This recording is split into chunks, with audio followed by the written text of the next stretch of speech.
মুছলমান সমাজৰ বাবে এটা ডাঙৰ খবৰ লৈ আহিছো কিয়নো নিষিদ্ধ ঘোষণা কৰা হৈছে সাদি তবলিকক কুৰানৰ ভুল ব্যাখ্যা সহ্য কৰা নহব আৰু যাৰ বাবে সাদি তবলিকক নিষিদ্ধ ঘোষণা কৰিছে উলেমা সকলে সাদি তবলিকৰ পৰা সকলোকে আতৰি আহিবলৈ অৰ্থাৎ সকলো ইছলাম ধৰ্মী লোকক আতৰি আহিবলৈ আহ্বান জনাইছে উলেমা সকলে এই মুহূৰ্তত আমি সবিশেষ খবৰ লৈ আহিছো নিষিদ্ধ ঘোষণা হৈছে সাদি তবলিকক নিষিদ্ধ ঘোষণা কৰি জাৰি কৰা হল ফতোৱা উত্তৰ পূব ভাৰতৰ উলেমা সকলৰ এই বৃহৎ সিদ্ধান্ত উলেমা সকলে লৈছে বৃহৎ সিদ্ধান্ত সাদি তবলিকক লৈ অসম তথা উত্তৰ পূৰ্বাঞ্চলত হৈ থকা সাদি ইস্তেমাত যোৱা সকলৰ বিৰুদ্ধে ফতোৱা জাৰি কৰিছে এটা ডাঙৰ খবৰ আমি জনাইছো মুছলমান সমাজৰ বাবে মৌলানা সাদৰ তবলিকক নিষিদ্ধ ঘোষণা কৰি ফতোৱা জাৰি কৰিছে উত্তৰ পূব ভাৰতৰ উলেমা সকলে তবলিক জামাতত যোৱা সকল ইছলাম ধৰ্মৰ পৰা ওলাই যাব লাগিব ইছলাম ধৰ্মৰ এটি বৃহৎ দল হৈছে তবলিক জামাত দিল্লী নিজামুদ্দিনৰ পৰা এয়া যুগ যুগ ধৰি পৰিচালিত হৈ আহিছে শেহতীয়াকৈ কুৰানৰ ভুল ব্যাখ্যা দিয়াৰ অভিযোগ উঠিছে সাদি তবলিকৰ বিৰুদ্ধে নবীসকলৰ বিৰুদ্ধে মন্তব্য কৰাৰ বাবে বিশ্বৰ বহু ঠাইত সাদি তবলিকি জামাতক নিষিদ্ধ ঘোষণা কৰিছে সকলো ইছলাম ধৰ্মৰ লোকক সাদৰ পৰা ওলাই আহি বিশ্ব উলেমা সুৰাৰ তবলিকত অন্তৰ্ভুক্ত হোৱাৰ আহ্বান জনাইছে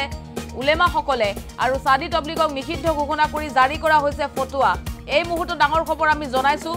ইস্তেমাত যোৱা সকলৰ বিৰুদ্ধে ফতোৱা জাৰি কৰা হৈছে ইছলাম ধৰ্মৰ পৰা তেওঁলোক ওলাই যাব লাগিব মৌলানা সাদৰ তবলিকক নিষিদ্ধ ঘোষণা কৰি ফতোৱা জাৰি কৰিছে উত্তৰ পূব ভাৰতৰ উলেমা সকলে আৰু শেহতীয়াকৈ কুৰানৰ ভুল ব্যাখ্যা দিয়াৰ অভিযোগ উঠিছে নবীসকলৰ বিৰুদ্ধে মন্তব্য কৰাৰ অভিযোগ উঠিছে বহু ঠাইত যাৰ বাবে তবলিকি জামাতক নিষিদ্ধ ঘোষণা কৰিছে সাদি তবলিকি জামাতক নিষিদ্ধ ঘোষণা কৰিছে সকলো ইছলাম ধৰ্মী লোকক সাদৰ পৰা ওলাই আহিবলৈ আহ্বান জনাইছে আৰু সাদৰ পৰা ওলাই আহি বিশ্ব উলেমা সুৰাৰ তবলিকত অন্তৰ্ভুক্ত হোৱাৰ আহ্বান এটা ডাঙৰ খবৰ ইছলাম ধৰ্মী লোকসকলৰ বাবে ৰাজ্যৰ ইছলাম ধৰ্মী লোকৰ বাবে আমি ডাঙৰ খবৰ জনাইছো দিল্লী নিজামুদ্দিনৰ পৰা যুগ যুগ ধৰি যেহেতু পৰিচালিত হৈ আহিছিল বা চলি আহিছিল তবলিকি জামাত শেহতীয়াকৈ মৌলানা সাদ স্বয়ংভূ আমিৰ হোৱাৰ পিছৰে পৰা মুছলমানৰ কুৰানৰ ভুল ব্যাখ্যা দিয়াৰ সমান্তৰালকৈ কিছুমান বিতৰ্কিত মন্তব্য সংযোজন কৰি ক্ষান্ত নাথাকি নবীসকলৰ বিৰুদ্ধে মন্তব্য কৰাত ইতিমধ্যে বিশ্বৰ বহু ঠাইত তেওঁৰ তবলিকি জামাতক নিষিদ্ধ ঘোষণা কৰিছে সমান্তৰালকৈ উত্তৰ পূব ভাৰতৰ উলেমা সকলে ৰূপহী মাৰ্কাজত আজি একলগ হৈ সৰ্বসন্মতিক্ৰমে সাদ আৰু তেওঁৰ অনুসৰণকাৰী সকলোকে নিষিদ্ধ ঘোষণা কৰি জাৰি কৰিছে ফতোৱা অসম তথা উত্তৰ পূৰ্বাঞ্চলৰ সকলো ইছলাম ধৰ্মৰ লোকক সাদৰ পৰা ওলাই আহি হাক্কানি উলেমা সকলৰ তত্ত্বাৱধানত বিশ্বৰ উলেমা সুৰাৰ সৈতে উলেমা সুৰাৰ লগত তবলিকত অন্তৰ্ভুক্ত হোৱাৰ আহ্বান জনাইছে উত্তৰ পূৰ্বাঞ্চলৰ বিশিষ্ট উলেমা সমাজে আৰু উল্লেখযোগ্য যে এই ফতোৱা জাৰি হোৱাৰ লগে লগে ইতিমধ্যে তেজপুৰত হ'বলগীয়া ইস্তেমাত যোৱা আৰু সহায় আগবঢ়োৱা সকলো নাজায় কামৰ সহায় কৰা হ'ব বুলি ঘোষণা কৰাৰ লগতে লগে লগে এক ব্যাপক প্ৰতিক্ৰিয়া সৃষ্টি হৈছে এই মুহূৰ্তত আমাৰ হাতত মন্তব্য আহি পৰিছে মন্তব্য শুনক সাদ সাহেবে নিজে গুমৰাহ হৈ গৈছে মানে পথভ্ৰষ্ট হৈছে ইছলামৰ বাটৰ পৰা আঁতৰি গৈছে আৰু যি কথা কয় যি কুৰান হাদিছৰ অপব্যাখ্যা কৰি থাকে আৰু নিজে মন গড়া মছলা ফতোৱা দি থাকে এই গোটেইখিনি চিন্তা চৰ্চা কৰি সকলো উলামা পৃথিৱীত যিমান দাৰুল ইফতা আছে ফতোৱা বিভাগ আছে সকলো উলামাই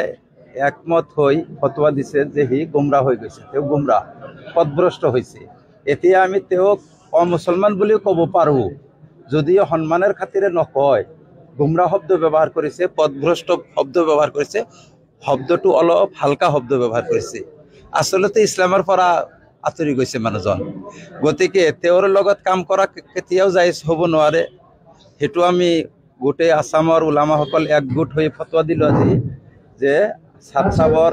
অধীনত আৰু সাদ সাহেবৰ অনুসাৰী মানুহৰ অধীনত কাম কৰা নাজায়েজ তেওঁৰ লেকচাৰ শুনা নাজায়েজ তেওঁৰ লেকচাৰ এক ঠাইৰ পৰা আন ঠাই প্ৰচাৰ কৰাটো নাজায়েজ কিয়নো তেওঁৰ লেকচাৰ শুনিলে মানুহ গুমৰাহ হৈ যাব এনে কথা লেকচাৰৰ মাজত সোমাই দিয়ে যে সেই এটা কথা বিশ্বাস কৰিলে আমাৰ ইছলামী যেটো আকীদা আছে ইমান আছে ইমানে নষ্ট হৈ যাব কাৰণ কুৰান হাদিছৰ অপব্যাখ্যা কৰে অপব্যাখ্যা কোৰআন হাদিসৰ অপব্যাখ্যা কৰিলে সেইটো মুছলমান নাথাকে লগতে আম্বিয়া সকলৰ ওপৰত অপবাদ দিয়ে এনেকি আমাৰ আখিৰি নবী হযৰত মুহাম্মদ সাল্লাল্লাহু আলাইহি সাল্লাম যিয়ে হৈছে মানে সকলো পয়গম্বৰৰ সৰ্দাৰ সাইয়্যিদুল আম্বিয়া বুলি কোৱা হয় সাইয়্যিদুল মুৰসালিন সাইয়্যিদুল আম্বিয়া তেখেতৰ ওপৰত অপবাদ আৰোপ কৰিছে ভুল ধৰিছে যি মানুহে কোনো নবীৰ ভুল ধৰে নবীৰ সমালোচনা কৰে ৰাসূলৰ সমালোচনা কৰে একদম হি মুছলমান থাকিব নোৱাৰে হি ইমানৰ পৰা ওলাই যায় ইছলামৰ পৰা ওলাই যায় গতিকে হে ওলাই গৈছে কিন্তু আমি ফতোয়া দিয়া নাই ওলাই গৈছে দিনৰ পৰা কিন্তু আমি ফতোয়া দিয়া নাই ইস্তেমা কৰি আছে যি মানুহে ইছলাম মানিব ইছলামক ভাল পায় ইছলাম প্ৰেমিক সকলে তাতে নাযাব কিন্তু কিছুমান মানুহ যাব তেওঁৰ ভক্ত অন্ধভক্ত আছে নহয় অন্ধভক্তবিলাক যাব তাইৰ ইস্তেমাই কিন্তু আমাৰ দায়িত্ব আমি আদায় কৰি দিছো আমি উলামা হিচাপে আমাৰ ওপৰত এটা দায়িত্ব আছে দায়িত্ব হৈছে কি সৰল পথ দেখাই দিয়া আৰু বিপথৰ পৰা মানুহক বাধা দিয়া আমি বাধা দিছো আৰু সৰল পথ যেটো হেতু আমি বাতাই দিছো যে যদি আপোনালোকে দাওয়াতৰ কাম কৰে উলামা সকলৰ লগত পৰামৰ্শ কৰি কাম কৰিব সাদৰ অধীনত নহয় উলামা সকল আছে নহয় গোটেই পৃথিৱীত উলামা আছে এই উলামা সকলৰ পৰাটো আমি মানা কৰা নাই উলামাৰ লগত পৰামৰ্শ কৰি আপোনালোকে কাম কৰিব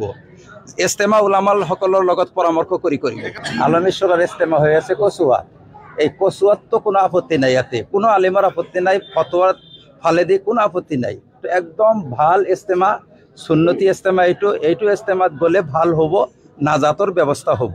কিন্তু সাত সাবৰ অধীনত যি ইস্তেমা হৈ আছে বেলেগ ঠাইত এইটো ইস্তেমা যোৱা মানে নাজায়েজ কামৰ সহায় কৰা পাপ কামৰ সহায় কৰা হয় এইটো বহুত ৰাজ্যত বয়কট কৰা হৈছে বিহাৰত কৰা হৈছে তাৰপিছত কৰ্ণাটকত কৰা হৈছে গুজৰাটত কৰা হৈছে বহুত ঠাইত কৰা হৈছে কাশ্মীৰত কৰা হৈছে লগতে বিভিন্ন দেশত কৰা হৈছে গোটেই পৃথিৱীত দাওয়াত আৰু তবলিগৰ সন্দৰ্ভত এটা মতভেদ চলি আছে আৰু দেখা দেখি তবলিগ দুই ভাগত বিভক্ত হৈ গৈছে সেয়েহে আজি গোটেই অসমৰ বৰেণ্য ওলামাসকল এই ৰূপহী থানৰ মছজিদত গোট খাইছে এই সন্দৰ্ভত এটা কোৰআন হাদিসেৰ ভিত্তিত স্থায়ী সিদ্ধান্ত লোৱাৰ বাবে গতিকে গোটেই অসমৰ মুখ্য আৰু বৰেণ্য মুফতি সাহেবনসকল ওলামাসকল আৰু শেখুল হাদিসসকল আৰু বিভিন্ন স্তৰৰ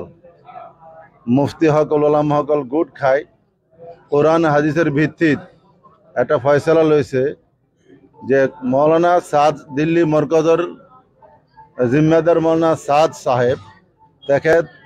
কোৰআন হাদিসেৰ ভুল ব্যাখ্যা কৰে আৰু নবীসকলৰ শানত বিয়াদবি কৰে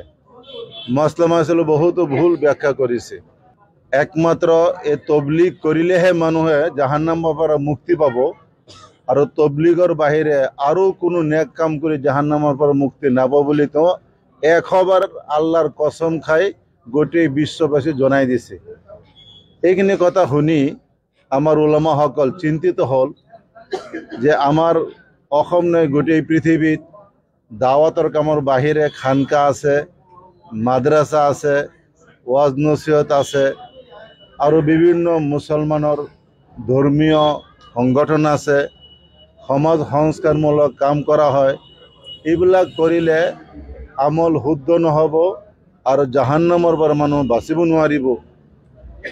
লগতে তেওঁ কয়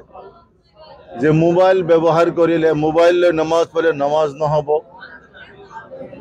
আৰু কয় যে আপোনাৰ পেণ্টৰ পকেটতে হওক শাৰ্টৰ পকেটতে হওক ৰাখি নামাজ পঢ়িলে যে কোনোবাই আলিমে কয় নামাজ শুদ্ধ হ'ব তেওঁ মূৰ্খ হয় তেওঁ লগতে কয় টাইট পিট আপোনাৰ শাৰ্ট লং পেণ্ট এইবিলাক পিন্ধি নামাজ পঢ়িলে আল্লাহৰ কসম নামাজ নহব এইখিনি কথা ওলামায়ে কেৰামে চিন্তা চৰ্চা কৰি এটা সিদ্ধান্ত লৈছে এইবিলাক কথা শৰীয়তৰ বহিৰ্ভূত হয় কোৰআন হাদিসেৰ বিৰোধী হয় সেয়েহে তেওঁ আসল শুদ্ধ ৰাস্তাৰ পৰা